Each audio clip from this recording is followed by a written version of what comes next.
How do I create a schedule for my infant or toddler classroom? Having a predictable schedule helps children feel safe by managing children's expectations.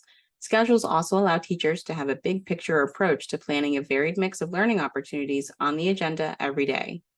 Anyone using the ITERS 3 tool as a guide for creating a schedule will want to consider the following elements: accessibility, gross motor, outdoor time, meals and snack, toileting and diapering, and group time.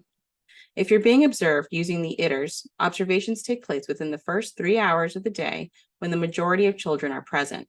If most children arrive by 9 a.m., the observation will be from 9 a.m. to 12 p.m. All of the aforementioned elements should be seen within this time span. In this video, we will primarily focus on how to reach good and excellent scores within the 5 and 7 levels. During free play, children should independently choose materials and playmates, and as much as they're able to, children should manage play on their own. At the 5 level, free play occurs throughout the observation with only a few minor lapses in access to materials. At the 7 level, free play occurs throughout the observation both indoors and outdoors, weather permitting, with no lapses in access to materials. When the tool mentions access or accessible, this means children can reach and use required materials or equipment without needing to ask for help or permission. A material simply being present in the room does not necessarily mean that it's accessible.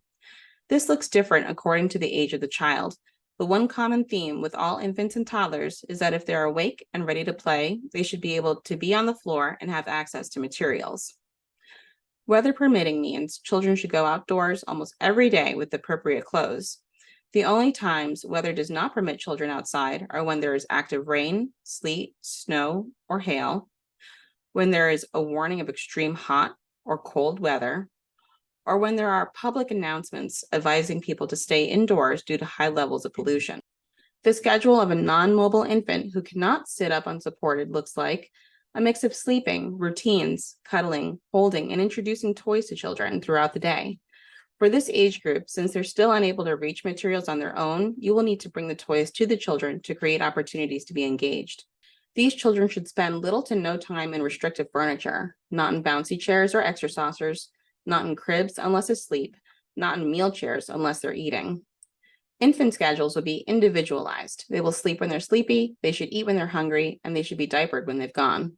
It is recommended to create individual schedules based on children's needs and parent feedback, and find where there are overlaps in wake, feeding, and sleep times to help you plan.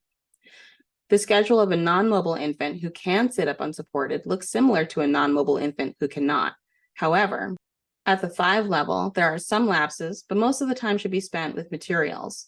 And at the 7 level, there should be few, if any, lapses in access to materials.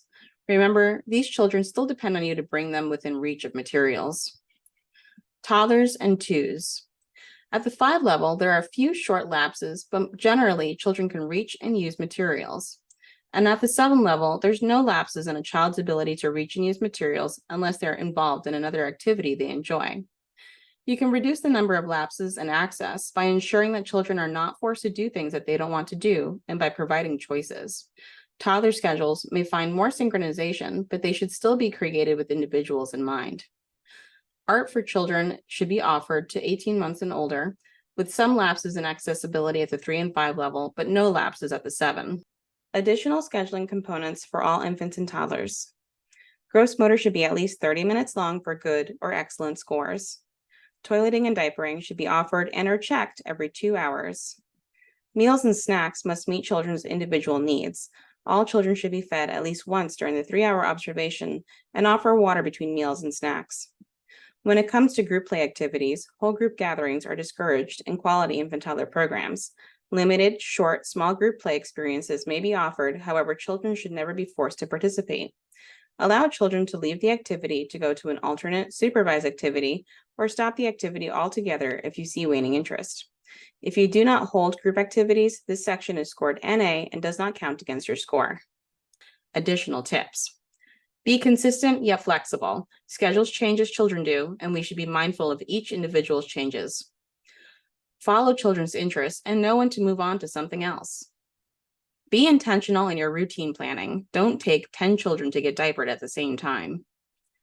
Plan enough time for transitions and hand washing. For transitions tips, please see our FAQ short on transitions. And lastly, pay attention to all children, especially when schedules are individualized. Having a system in place to ensure that all children's needs are met in a timely manner can help. For more in-depth information on planning or teaching, please see our course, Intentional Care for Infants, Toddlers, and Twos.